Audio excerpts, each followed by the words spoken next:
بسم اللہ الرحمن الرحیم الحمد للہ رب العالمین والصلاة علی رسول اللہ۔ معزز سامعین، آج ہمارا عربک گرامر کا لیکچر نمبر 2 ہے اور آج ہم اسم کی تقسیم پڑھیں گے۔ اس سے پہلے آپ یہ چیز یاد رکھیں کہ اشتقاق کیا ہوتا ہے اور عدم اشتقاق کیا ہوتا ہے۔ نمبر 1 چیز کے اشتقاق کیا ہوتا ہے؟ اشتقاق کہتے ہیں کسی چیز سے دوسری چیز بنانے کو، اور عدم اشتقاق کیا ہوتا ہے کہ کسی چیز سے دوسری چیز نہ بنائی جائے۔ جیسے ضرب،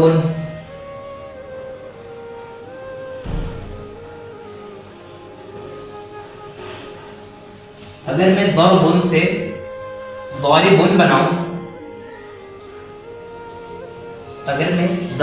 ضارب بناؤں، تو ہم اسے کہیں گے اشتقاق۔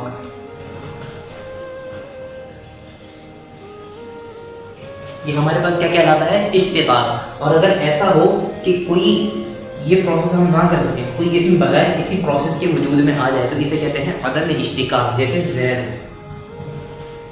یہ ایسا نہیں ہے کسی سے بنایا گیا ہے، یہ بائی ڈیفالٹ ایسا ہی ہے، ٹھیک ہے۔ اب ہم اس اعتبار سے اسم کی 3 قسمیں پڑھیں گے۔ پہلی قسم ہے مصدر۔ مصدر وہ اسم ہوتا ہے کہ جس سے دوسرے اسماء اور افعال بنائے جاتے ہیں۔ جیسے ضربن کی ہی مثال لے لیتے ہیں۔ یہ تو ضربن آپ کے سامنے لکھا ہے، اس کا معنی ہے مارنا۔ اس سے ہم دوسرا فعل بھی بنا سکتے ہیں اور اسم بھی بنا سکتے ہیں۔ فعل کیا ہوتا ہے، یہ بھی اگلا ٹاپک ہے، اس کو بعد میں ڈسکس کریں گے۔ اسم کیا ہوتا ہے؟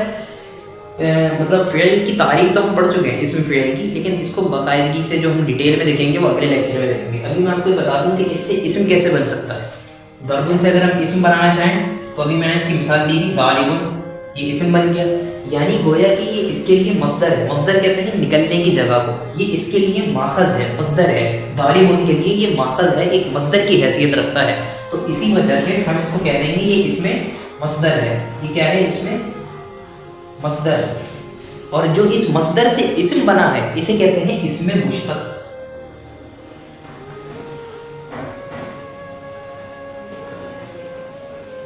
جس سے بنا ہے وہ مصدر اور جو بنا ہے وہ مشتق۔ جیسا کہ آپ لوگوں نے سمجھ لیا کہ جو اسم ہمیں کسی اسم کو بنانے میں جس سے ہمیں مدد ملتی ہے اسے ہم مصدر کہیں گے۔ جیسے ضرب، اس کا معنی ہے مارنا، اس سے ہم نے یہ اسم بنایا ہے جس کا معنی ہے مارنے والا۔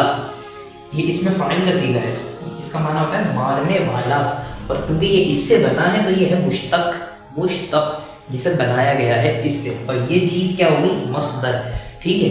اب تیسری چیز ہوتی ہے جامد۔ اس میں جامد کیا ہوتا ہے؟ جیسے میں نے آپ کو مثال دی تھی پہلے، جیسے کوئی سا بھی آپ نام لے لیں، زید لے لیں۔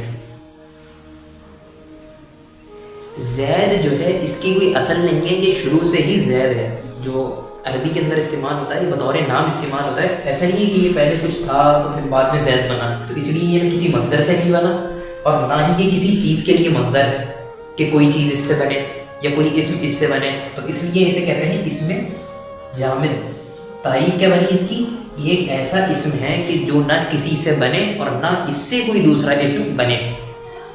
تو ہم یہاں پر ایک چیز اور پڑھ لیتے ہیں، مصدر سے متعلق۔ مصدر کی ایک پہچان ہوتی ہے اردو کے اندر، اس کی اردو میں جو پہچان ہوتی ہے اس کے آخر میں نا، جیسے اس کا معنی ہے مارنا۔ اسی طریقے سے کوئی مصدر لے لیں، شربن،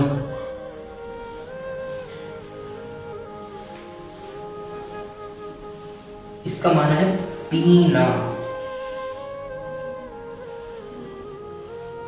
اس کا معنی ہے پینا۔ اسی طریقے سے سمعن، اس کا معنی ہے سننا۔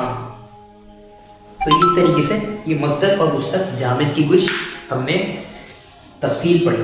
اب ہم فعل کی تقسیم کرتے ہیں۔ اچھا یہ یاد رہے کہ یہ اسم کی جو تقسیم ہے نا، یہ اشتقاق اور عدم اشتقاق کے اعتبار سے ہے۔ اشتقاق اور عدم اشتقاق، ٹھیک ہے۔ اشتقاق اور عدم اشتقاق کے اعتبار سے ہم نے یہ تقسیم پڑھی۔ اس کو آپ اگر اسکرین شاٹ لینا چاہیں تو اس کا لے لیں۔ اب میں یہاں پر فعل کی جو ہے وہ تقسیم کروں گا۔ اب اسم کی تقسیم کے بعد اب ہم فعل کی تقسیم پڑھنے لگے ہیں۔ دیکھیں فعل کی تقسیم جو ہم پڑھیں گے اس میں چند مرحلے ہیں، اس کے کچھ اسٹیپس ہیں۔ اسٹیپ نمبر 1 جو ہم اس کی تقسیم پڑھیں گے وہ اس زمانے کے اعتبار سے پڑھیں گے کہ زمانے پہ دلالت کرنے کے اعتبار سے فعل کی کتنی قسمیں ہیں۔ زمانے کیونکہ 3 ہوتے ہیں، ایک ہوتا ہے ماضی، ایک ہوتا ہے حال اور ایک ہوتا ہے مستقبل، تو ہم تینوں زمانوں کے اعتبار سے دیکھیں گے کہ فعل کی ہر زمانے میں کون سی قسم دلالت کرتی ہے۔ فعل ماضی، فعل ماضی جو بنایا گیا ہے یہ اس زمانے میں دلالت کرے گا جو گزر چکا ہوگا، جیسا کہ اس کے نام سے ہی ظاہر ہے ماضی، پاسٹ، تو یہ پاسٹ ٹینس جسے ہم انگلش میں کہتے ہیں، اسے عربی میں ہم فعل ماضی کہتے ہیں، جیسے نصر، ضرب، اکل۔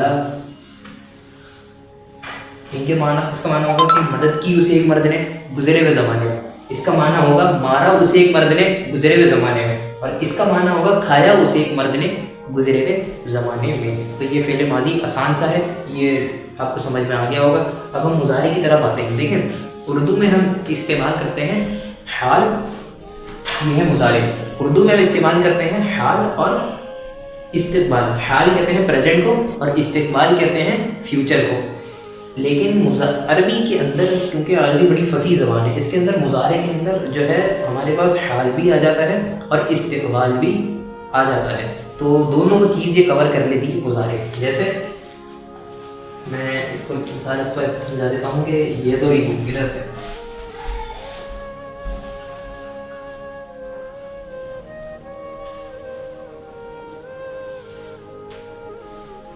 یضربو، کیمرے میں آ رہی ہے، یضربو، یضربو کا معنی ہے مارے گا یا مار رہا ہے وہ ایک مرد، مارے گا یا مار رہا ہے وہ ایک مرد، یعنی حال والا ترجمہ بھی ہوگا، استقبال والا ترجمہ بھی۔ اسی طریقے سے کوئی بھی مثال دیا، غلو،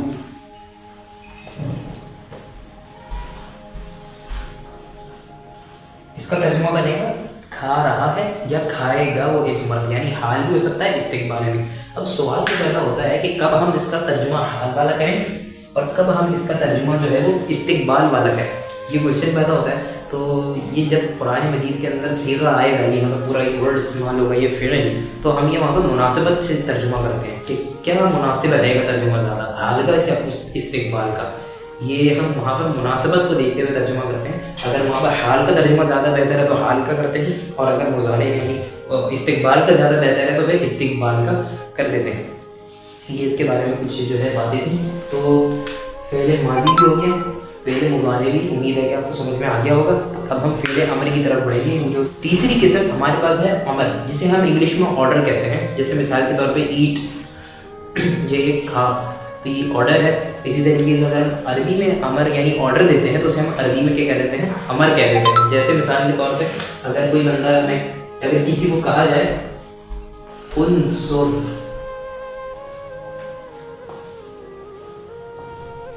یہ ہے کیا عربی میں، یہ رواج، یہ عربی میں کیا بنے گا، امر، یعنی تو مدد کر، اے مرد تو مدد کر، اس کا یہ ترجمہ بنے گا۔